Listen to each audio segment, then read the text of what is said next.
Una pregunta. Leamos Hechos, capítulo 9, versos 1 y 2. Saulo, respirando aún amenazas y muerte contra los discípulos del Señor, vino al sumo sacerdote y le pidió cartas para las sinagogas de Damasco, a fin de que si hallase algunos hombres o mujeres de este camino, los trajese presos a Jerusalén. En simple español eso significa que él tenía autorización para perseguir a los cristianos, ponerlos en la cárcel y llevarlos a Jerusalén para que sean enjuiciados. En su viaje, estando cerca de Damasco, una luz intensa que venía desde el cielo los rodeó. Saulo se cayó de su caballo y, estando en tierra, oyó una voz que le decía: Saulo, Saulo, ¿por qué me persigues? Él dijo: ¿quién eres, Señor? Y él le dijo: yo soy Jesús, a quien tú persigues. Dura cosa te es dar coces contra el aguijón. Él, temblando y temeroso, dijo: Señor, ¿qué quieres que yo haga? Y el Señor le dijo: levántate y entra en la ciudad, y se te dirá lo que debes hacer. Las dos grandes preguntas que todos debemos hacer alguna vez son: primera, ¿quién eres, Señor? Y segunda, Señor, ¿qué quieres que haga? Esas son dos extraordinarias preguntas. Y el apóstol Pablo invirtió el resto de su vida encontrando las respuestas a esas preguntas. ¿Quién es Jesús? ¿Y qué es lo que Jesús quería que él hiciera? Leí acerca de un joven marinero que hizo su primer viaje a bordo de un destructor, cruzando el océano. El entrenamiento de este joven marinero era impecable, por lo que le asignaron la tarea de sacar ese buque de guerra del muelle y llevarlo de regreso a los Estados Unidos. Era la primera vez que le habían asignado un trabajo tan importante y él quería hacerlo bien. Era un joven marinero muy inteligente, así que en un momento la cubierta del buque se llenó de actividad. El joven da órdenes por aquí y órdenes por allá, y todo se movía con la precisión de un reloj suizo. Y a pesar de lo difícil que es la maniobra de sacar del muelle un buque tan grande, lo hicieron muy bien y en un tiempo récord. De pronto le dijeron al joven marinero que tenía un mensaje del capitán. Y le pareció extraño, porque era un mensaje impreso. Pero lo leyó, y esto es lo que decía el mensaje: joven, ha realizado un excelente trabajo. Lo ha hecho velozmente, todo de acuerdo a las normas y reglamentos. Pero hay una regla no escrita que no tomó en cuenta. La próxima vez que saque un buque del muelle, asegúrese de que el capitán está a bordo. Este joven marinero hizo todo muy bien, pero dejó al capitán en tierra. Quiero decirle, mi amigo, que no importa cuán inteligentes sean sus planes o cuán capaz sea usted, antes de navegar hacia algún lado, asegúrese de que el capitán esté a bordo. Asegúrese de saber cuál es la voluntad de Dios. Ahora, ¿cómo saber la voluntad de Dios? Busque Jeremías 10, verso 23. Ni del hombre que camina es el ordenar sus pasos. De la vida de Saulo, quien más tarde fue el apóstol Pablo, podemos aprender por lo menos tres cosas, y oro que el Espíritu Santo de Dios las grabe en su corazón. Primero, una guía es prometida. ¿Y qué bendición es esta? Dios ha prometido guiar. Mire Hechos 9, la parte final del verso 6. Y el Señor le dijo: levántate y entra en la ciudad, y se te dirá lo que debes hacer. No creo que Jesús pudo haberle dado una mejor promesa que esta. Y usted dirá: pastor, eso es lo que el Señor le dijo a Saulo, pero no me lo ha dicho a mí. Déjeme darle algunos versículos. Efesios 2:10. Porque somos hechura suya, creados en Cristo Jesús para buenas obras, las cuales Dios preparó de antemano para que anduviésemos en ellas. ¿Qué es lo que esto significa? Que Dios tiene un plan para su vida. Salmo 37, 23. Por Jehová son ordenados los pasos del hombre, y él aprueba su camino. Salmo 32, 8. Te haré entender y te enseñaré el camino en que debes andar. Sobre ti fijaré mis ojos. ¿No es esa una hermosa promesa? Y ahora Isaías 58, 11. Jehová te pastoreará siempre. Proverbios 3, versos 5 y 6. Fíate de Jehová de todo tu corazón, y él enderezará tus veredas. Mi amigo, la voluntad de Dios viene a nosotros de tres formas. Primero, viene como su voluntad soberana. La voluntad soberana de Dios siempre se realiza. Nadie puede cambiarla ni detenerla. Dios es Dios y realiza lo que desea hacer, porque no hay nadie que pueda oponerse a su voluntad. La voluntad de Dios es misteriosa, es desconocida. Ni usted ni yo podemos conocerla, solamente Dios la conoce. Deuteronomio 29, 29 dice: las cosas secretas pertenecen a Jehová nuestro Dios, mas las reveladas son para nosotros y para nuestros hijos para siempre. Las cosas secretas pertenecen a Dios. Usted será una persona mucho más feliz si renuncia a ser Dios y deja que Dios sea Dios. Hay ciertas cosas que usted nunca entenderá, sino hasta cuando llegue al cielo, si es que es salvo. Y cuando esté allá, le aseguro que ya no tendrá interés en saberlas. Las cosas secretas pertenecen a Dios. Esa es la voluntad soberana de Dios.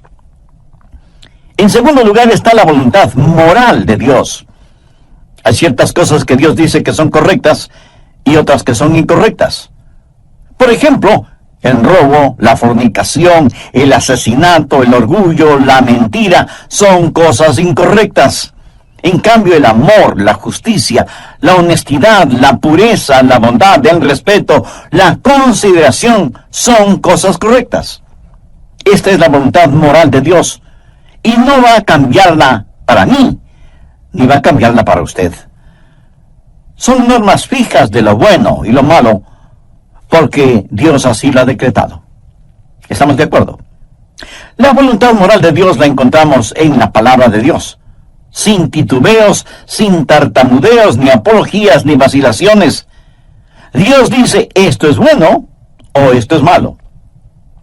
Es la voluntad moral de Dios, y no la va a cambiar absolutamente por nadie. En tercer lugar, está la voluntad particular de Dios.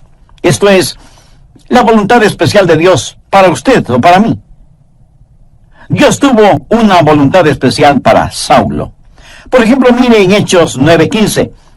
El Señor le dijo, ve, porque instrumento escogido me es este, para llevar mi nombre en presencia de los gentiles y de reyes y de los hijos de Israel, porque yo le mostraré cuánto le es necesario padecer por mi nombre.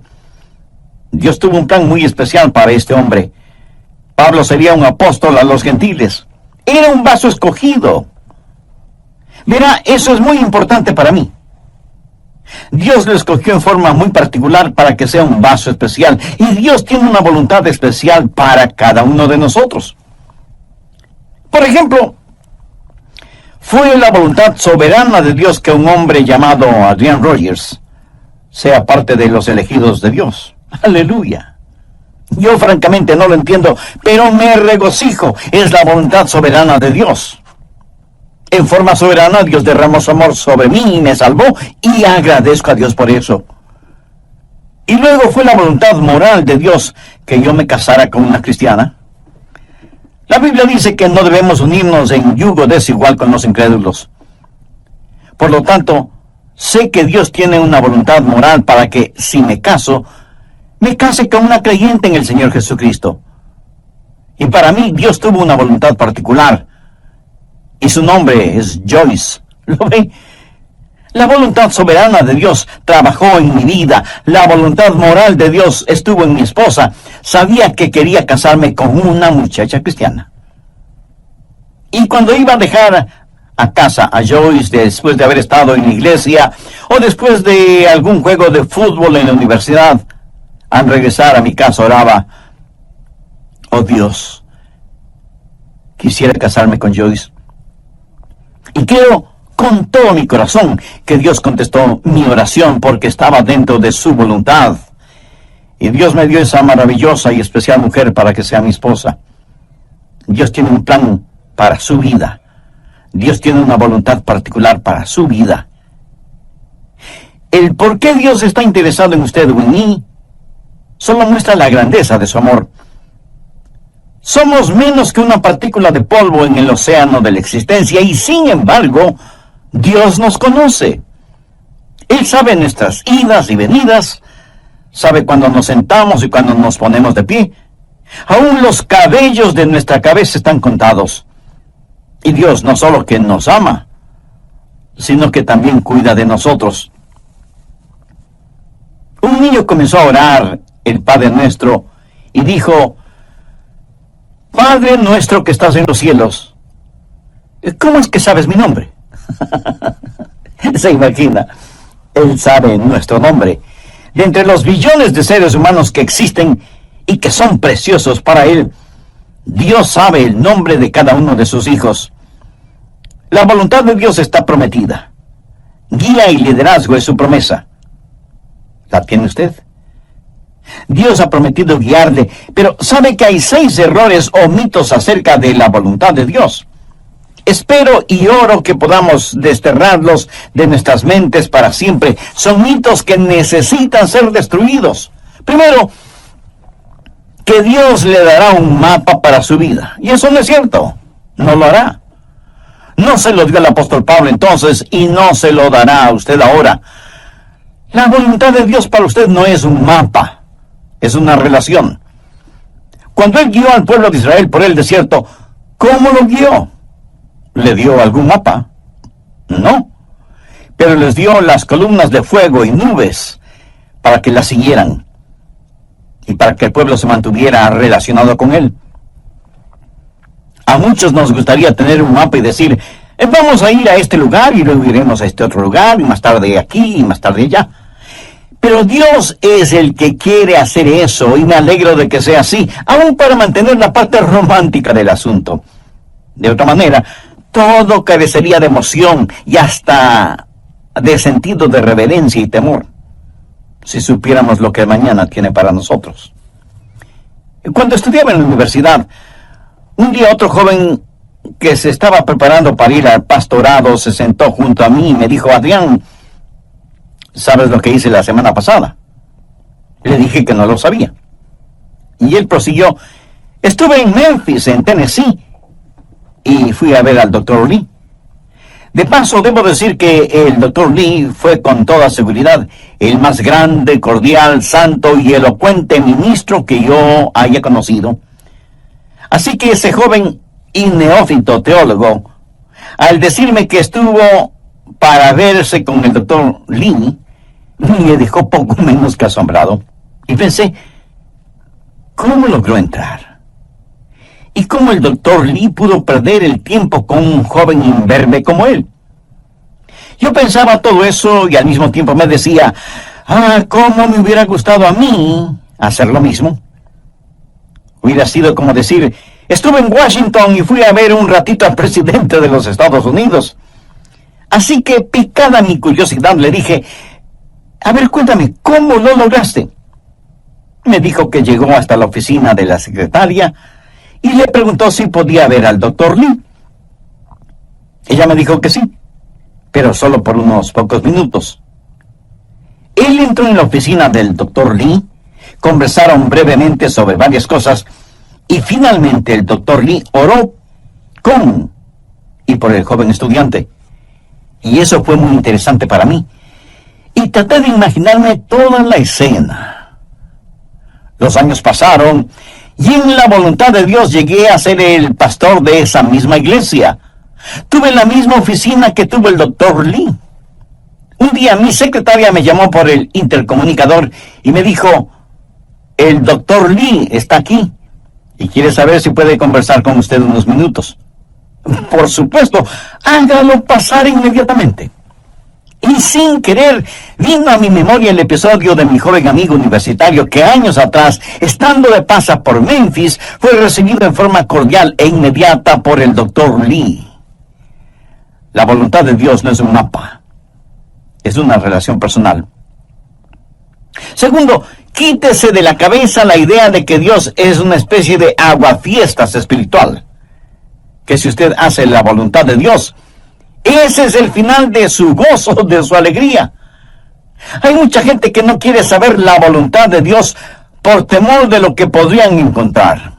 Dicen, si le digo a Dios que quiero hacer su voluntad, ¿quién sabe a dónde me mandará? Muchos de ustedes seguramente son padres.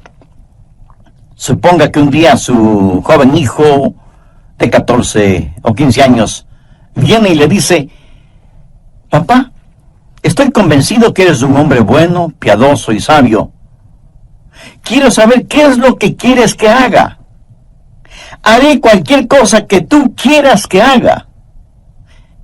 ¿Qué haría usted?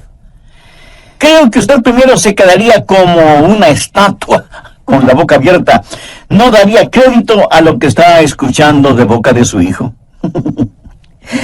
Segundo, como un sonámbulo iría donde está su esposa y le preguntaría, ¿escuchaste lo que nuestro hijo dijo? Pues veamos qué podemos pedirle que haga para hacerle la vida miserable. Se va a arrepentir de haber dicho lo que dijo.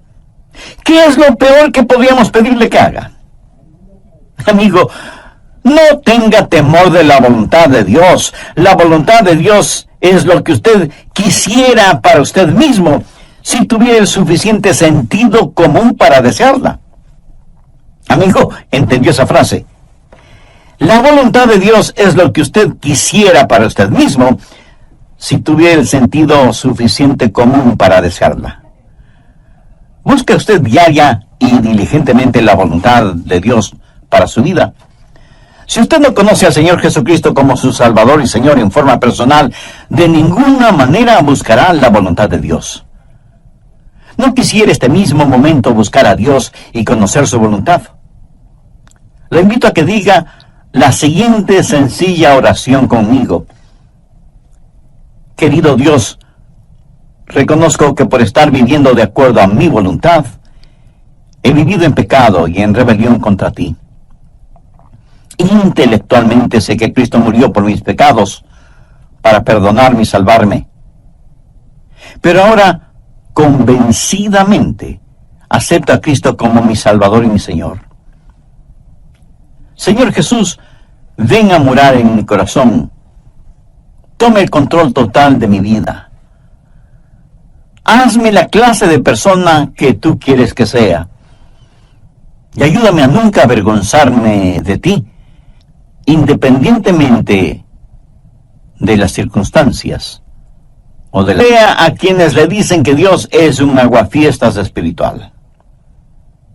Tercero, deje de pensar que Dios habla solo a cierta categoría de personas o que Dios revela su voluntad solo a pastores o misioneros o a la gente que trabaja en la iglesia o cosas por el estilo. Pero que Dios no tiene una voluntad para personas comunes y corrientes. Dios tiene una voluntad para cada vida. Así que deje de pensar que la voluntad de Dios es solo para determinadas personas. Cuarto, cuando Dios le muestra su voluntad para su vida, pudiera ser que tenga o no alguna dramática experiencia, como la del apóstol Pablo en el camino a Damasco.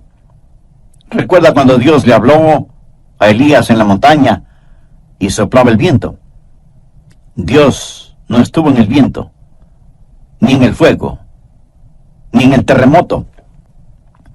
Y leemos en Primera de Reyes capítulo 19, el verso 12, y tras el fuego, un silbo apacible y delicado. Ahora algunas veces Dios habla en los terremotos o en el fuego. El apóstol Pablo tuvo una especie de terremoto espiritual en su camino a Damasco.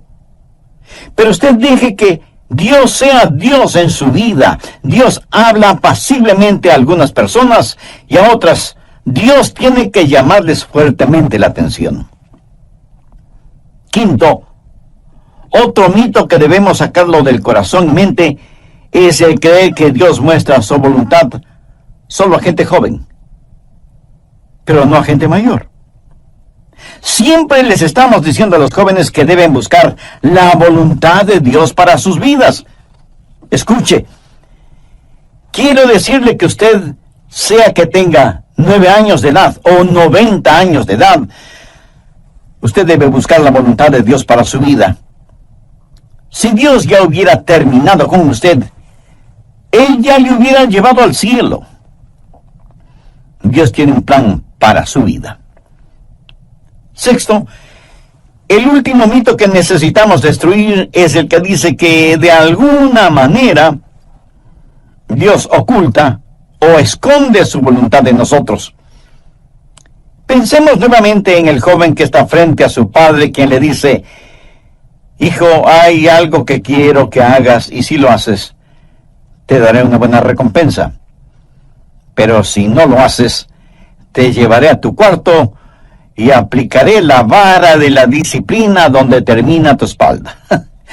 Y el hijo responde: bueno, papá, ya que lo explicas de esa manera, ¿qué es lo que quieres que haga?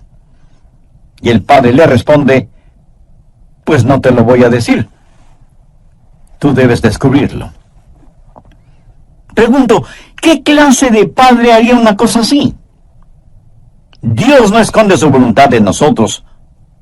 Todos los versículos que hemos visto dicen que Dios quiere revelar su voluntad, que Dios quiere mostrarnos su voluntad. La voluntad de Dios no es una especie de tesoro de piratas, escondido quién sabe dónde. Segundo, la guía es provisional. Hay ciertas provisiones que están en juego antes de que usted conozca la guía de Dios. Por ejemplo, en primer lugar, debe haber disponibilidad. Miremos nuevamente Hechos 9:6. Él, temblando y temeroso, dijo: Señor, ¿qué quieres que yo haga? Ahora, eso presupone que él quiere hacer lo que Dios quiere que él haga. Mucha gente quiere hacer su propia voluntad, pero que Dios ponga su sello de aprobación. Son como las personas que buscan un arquitecto porque quieren construir sus casas, pero en realidad lo que quieren es que el arquitecto interprete y diseñe lo que ellos tienen en mente. Y eso está bien cuando se trata de construir una casa, pero no está bien cuando se trata de construir una vida. La pregunta de Pablo fue: Señor, ¿qué quieres que yo haga? Eso quiere decir: Señor, tú estás en control, no yo. ¿Sabe lo que es la humildad? Humildad significa que se le puede enseñar. ¿A cuántos de ustedes se les podría enseñar hoy? El Salmo 25:9 dice: encaminará a los humildes por el juicio y enseñará a los mansos su carrera. ¿Es usted humilde? ¿Manso? Si no lo es, usted no estará disponible. Si no lo es, no conocerá la voluntad de Dios. Pero no solo debe haber disponibilidad y mansedumbre, sino también, y en tercer lugar, debe haber apertura. Apertura. Pablo buscó la voluntad de Dios inmediatamente, y él oró y dijo: Señor, muéstrame tu voluntad. ¿Ha estado usted abierto a la voluntad de Dios? Y no es cuestión de simplemente decir: si Dios quiere mostrarme su voluntad, lo hará. ¿Ha orado usted en forma honesta y sincera diciendo: Señor, yo quiero conocer tu voluntad? ¿Se reporta usted para servicio diario delante de Él? Después de conocer al Señor Jesús, usted va a ser como Pablo y decir: Señor, ¿qué quieres que yo haga? Y aún hay otra provisión. Hechos 9, versos 8 y 9. Entonces Saulo se levantó de tierra, y abriendo los ojos no veía a nadie. Así que, llevándole por la mano, le metieron en Damasco, donde estuvo 3 días sin ver, y no comió ni bebió. ¿Puede imaginarse eso? Aquí está este hombre que capturaba y encarcelaba a muchos, y ahora ciego, es tomado de la mano para ser guiado. Ahora es un hombre dócil, se ha rendido, ha cedido ante la presencia de Cristo. La Biblia dice que debemos presentar nuestros cuerpos como sacrificio vivo. ¿Puede usted decir que así lo hace diariamente? Señor, tu voluntad, sin vacilaciones, sin reservas, donde quiera, a cualquier hora, cueste lo que cueste. ¿Se atrevería usted a decirlo? ¿Se ha rendido completamente a la voluntad de Dios? Decimos, Señor, yo quiero conocer tu voluntad. ¿Está listo para hacerla si Dios le mostrara su voluntad? Tercero, es una guía práctica. Dios nos ha dado formas muy prácticas para que podamos conocer su voluntad, y están aquí en su palabra. Una de las formas de conocer la voluntad de Dios es por medio de los milagros. Mire lo que le sucedió a Saulo. Estando en el camino rumbo a Damasco, cuando repentinamente le rodeó un resplandor de luz del cielo, y cayendo en tierra, oyó una voz que le decía, Saulo, Saulo, ¿por qué me persigues? Dios puede hablarle a usted por medio de visiones, o por medio de sueños, o por medio de una voz audible. Dios puede hablarle y guiarle por medio de un milagro. Y me apresuro en decir que normalmente Él no nos guía con milagros, pero de vez en cuando lo hace. Ahora, toda vez que tenemos la Biblia completa, esa clase de milagros no son necesarios en la actualidad, y no es la forma normal de Dios para guiarnos. Pero lo menciono porque está en la palabra de Dios.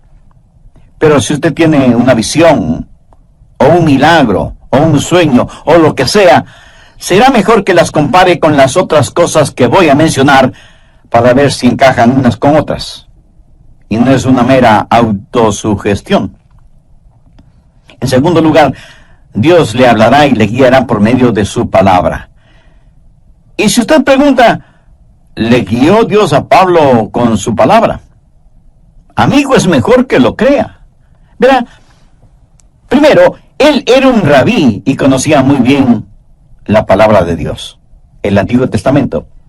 Segundo, hace poco él había escuchado un sermón en los labios de uno de los más grandes evangelistas de entonces, un hombre ungido y lleno del Espíritu Santo, cuyo nombre fue Esteban. Y cuando el santo Dios le habló a Saulo, le dijo, dura cosa te es dar coces contra el aguijón. Pablo estaba lleno de la palabra de Dios, y es la palabra de Dios la que guía. Anota al margen el siguiente versículo, Salmo 119, 115. Lámpara es a mis pies tu palabra, y lumbrera mi camino. Mucho de la voluntad de Dios para su vida se encuentra en la Biblia, mi estimado amigo. Por ejemplo, la voluntad de Dios es que usted no se case con una persona no creyente. Así lo dice su palabra. Si usted está saliendo seriamente con una persona que no es salva, entonces, ¿por qué lo hace si sabe que no puede casarse con esa persona? Muchas veces usted conoce la voluntad de Dios al leer la Biblia y dice, bueno, Dios me está guiando a que me divorcie de mi cónyuge y me case con otra persona. Mi amigo, esa es una ignominiosa mentira. Es una mentira atrevida. Y es una absurda arrogancia de su parte el orar y pedir que Dios le muestre su voluntad cuando ya se la ha mostrado con su palabra. ¿O se considera usted una persona súper especial, a la cual Dios le concederá algo que está en contra de lo que Él mismo ha establecido en su palabra? Piénselo. En tercer lugar, Dios le guiará por medio de su gente, los hijos de Dios. Veamos Hechos 9, los versos del 10 al 13. Había entonces en Damasco un discípulo llamado Ananías, a quien el Señor dijo en visión, Ananías. Y él respondió, heme aquí, Señor. Y el Señor le dijo, levántate, y ve a la calle que se llama Derecha, y busca en casa de Judas a uno llamado Saulo, de Tarso, porque he aquí, él ora, y ha visto en visión a un varón llamado Ananías, que entra y le pone las manos encima para que recobre la vista. Entonces Ananías respondió: Señor, he oído de muchos acerca de este hombre, cuántos males ha hecho a tus santos en Jerusalén. Cuando Dios le habló a Saulo y le dijo que le mostraría su voluntad, Dios también habló a Ananías y lo utilizó para confirmar su voluntad en la vida de Saulo. En Proverbios 24:6 leemos: en la multitud de consejeros está la victoria. ¿Qué quiere decir eso? Que cuando Dios le habla a usted acerca de algo, muchas veces Dios lo confirmará por medio de alguien más. Mateo 18:16 dice: toma aún contigo a uno o dos, para que en boca de 2 o 3 testigos conste toda palabra. No sea ni orgulloso ni arrogante pensando que usted no necesita el consejo de otras personas. Otra manera en que Dios confirma su voluntad para usted es por medio del Espíritu Santo. Hechos 9:17 dice: fue entonces Ananías y entró en la casa, y poniendo sobre él las manos dijo: hermano Saulo, el Señor Jesús, que se te apareció en el camino por donde venías, me ha enviado para que recibas la vista y seas lleno del Espíritu Santo. Y desde ese momento el Espíritu de Dios estuvo guiando a Saulo, quien más tarde escribió a los romanos: porque todos los que son guiados por el Espíritu de Dios, estos son hijos de Dios. Y en Gálatas 5:18, Pablo dice: pero si sois guiados por el Espíritu, no estáis bajo la ley. El Espíritu de Dios le guiará. Déjeme decirle cómo el Espíritu Santo le guiará. Si alguna vez ve a alguna persona con convulsiones, seguramente está controlada por el diablo. Dios no grita y Dios no empuja. Dios susurra y guía. Él guía a sus ovejas. No las está llevando al matadero, las lleva a pastos verdes. Y es mejor que usted sea sensible para escuchar al Espíritu Santo y reconocer la voz de Dios. Finalmente, usted puede conocer la voluntad de Dios por la sabiduría de Dios. Él le guiará con absoluta sabiduría. Note lo que dice Hechos 9:20 al referirse a Saulo. Enseguida predicaba Cristo en las sinagogas, diciendo que este era el Hijo de Dios. Este hombre, Saulo, comenzó a predicar de inmediato. Y todos los que le oían estaban atónitos y decían: ¿no es este el que asolaba en Jerusalén a los que invocaban este nombre? Y a eso vino acá, para llevarlos presos ante los principales sacerdotes. Pero Saulo mucho más se esforzaba y confundía a los judíos que moraban en Damasco, demostrando que Jesús era el Cristo. Ahora, ¿de dónde tuvo esa sabiduría? Dios le dio sabiduría sobrenatural. Santiago 1:5 dice: y si alguno de vosotros tiene falta de sabiduría, pídala a Dios, el cual da a todos abundantemente y sin reproche, y le será dada. ¿Sabe lo que es la sabiduría? Sabiduría es ver la vida desde el punto de vista de Dios. Cuando usted ora y tiene el Espíritu de Dios y la palabra de Dios en usted, empieza a tener sabiduría. El conocimiento viene cuando observamos las cosas a nuestro alrededor. La sabiduría viene cuando miramos hacia arriba, a Dios. La sabiduría tampoco es tener unas lagrimitas en las pestañas y un calorcito en el corazón. Sabiduría es tener una mente fija en Dios, llena de la palabra de Dios y guiada por el Espíritu Santo de Dios. ¿Qué es lo que dice Santiago? Que si pedimos a Dios que nos dé sabiduría, Él nos la dará y seremos guiados por la providencia de Dios. En el capítulo 9 de los Hechos, encontramos que ciertas personas decidieron que Saulo era una verdadera molestia y que debían destruirlo. Pero el complot llegó a oídos de Saulo y los discípulos le ayudaron a escapar, bajándole por el muro en una canasta. ¿Se acuerda de ese relato? Pero, ¿cómo supo él que querían matarle? Bien, años después. Amigo, no tenga temor de la voluntad de Dios.